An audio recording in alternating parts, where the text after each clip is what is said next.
So here we are doing a Gila female. I just pulled her out of the racks. So we use a water bath. You can use the gel that you see like doctors and stuff use. I think that's messier. I'd much rather just use a tepid water bath for lizards and snakes.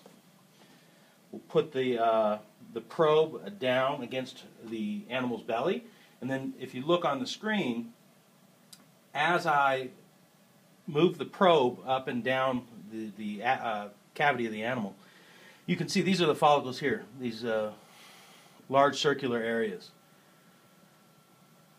There's 1, 2, 3, 4, there's 5, there's 6, looks like another small undeveloped one there. On lizards, they're going to be all clustered together, kind of like when they're very young and immature and small, they'll look like a cluster of grapes. As they start swelling, this is only about half the size that they'll get.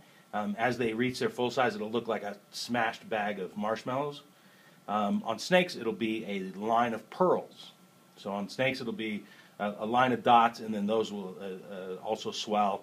And as those reach their max size, they'll also start to be smashed together. So if I'm looking at this animal for breeding aspects, I'm going to manipulate the probe, and I'm going to twist the probe this way as well as sliding it up and down the body. You can also reorientate the probe vertically, parallel with the animal, and move it that way, but I typically go perpendicular. So I'm going to find what I'm looking for, a good follicle to measure here, and then I'm going to hit the freeze button right here. Then at that point I can take the probe off of the animal because the image is frozen. What I want to do is measure the follicles. So I'm going to put the measure button, select. That's going to give me a small tiny little cursor. I'm going to put that at one edge of the follicle. I'm going to hit select again. I'm going to come up to the opposite edge of the follicle, and then I'm going to hit measure.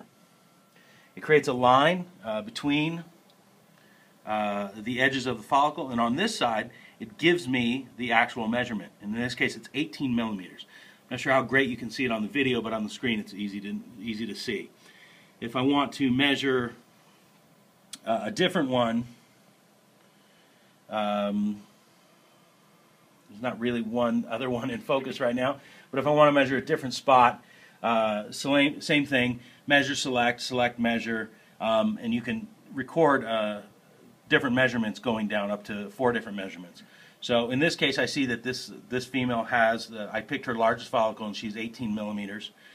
On ball pythons, for instance, you'll see inactive follicles be 3 to 4 millimeters, 5 and 6 millimeters. Once they're about 8 millimeters, that means they're growing and they're on their way. The window of viability I'd like to see is 12 to 20 millimeters. We'll definitely want to be pairing during that size. 10 millimeters is a little bit early, but we can also start pairing there, and sometimes the presence of the male will encourage her to continue to develop. If you haven't paired before she gets to 20 millimeters, you may have lost your opportunity. They might increase in size after that a bit, but if there's not been a pairing done, they also might just all decrease in size, and you'll miss your window altogether. They will get up into the mid-30s before she ovulates on a ball python female.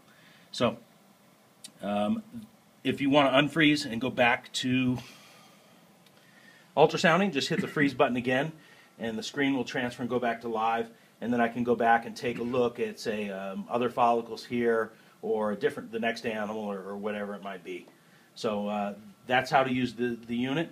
These switches on the side are for the gain, and then the near focus and far focus. We've made a couple small markers, points, to indicate the approximate area of where those should be tuned to. Other than that, that is pretty much the basic function of how the unit works.